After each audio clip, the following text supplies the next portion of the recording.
Satyabama Institute of Science and Technology, Chennai and Sriperumbudur.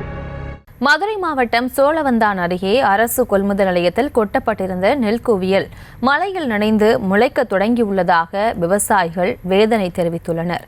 அதனை பார்க்கலாம்.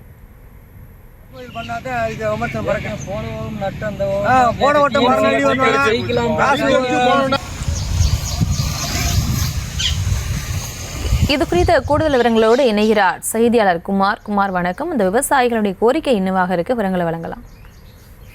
வணக்கம் பிரியங்கா. மதுரை மாவட்டம் சோழவந்தான் அருகில் உள்ள முள்ளிப்பழம் கிராமத்தில் சுமார் 1000க்கும் மேற்பட்ட ஏக்கரில் நெல் தற்போது அறுவடை செய்யப்பட்டு நெல் குவியலாக மழையில் நனைந்து முளைக்க துவங்கியுள்ளது. மதுரை அரசு நெல் கொள்முதல் நிலையத்தில் சுமார் கடந்த 15 நாட்களாக அறுவடை செய்யப்பட்ட நெல்மணிகள் கொள்முதல் செய்யாமல் தேங்கியிருப்பதால் விவசாயிகளுக்கு சுமார் 20,000 முதல் 30,000 ரூபாய் இழப்பீடு இருப்பதாக கூறப்பட்டு வருகிறது. வாடிப்பட்டி சோழவந்தான் பகுதியில் பல அரசு நெல் கொள்முதல் நிலையங்களில் செயல்படுகிறது. இந்த அரசு நெல் கொள்முதல் நிலையங்களில் நெல்மணிகள் பல இடங்களில் குவியலாக தேங்கி இருப்பதாக புகார் வண்ணம் வந்துள்ளது. பல்வேறு காரணங்களை கூறி பல்வேறு இடங்களில் சுமார் தொடர்ந்து மழை காரணமாக நனைந்து முளைக்க துவங்கி வீணாகி விவசாயிகள் வேதனையுடன் தெரிவித்து வருகின்றனர்.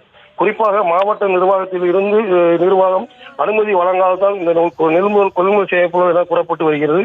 விரைவாக அரசு கொள்முதல் செய்யாவிட்டால் விவசாயிகள் வேதனை அடைந்து வருகின்றனர்.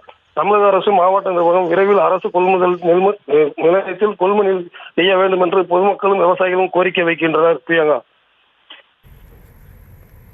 விவரங்களுக்கு நன்றி Kumar. Satyabama Institute of Science and Technology, Chennai and Sriperumbudur.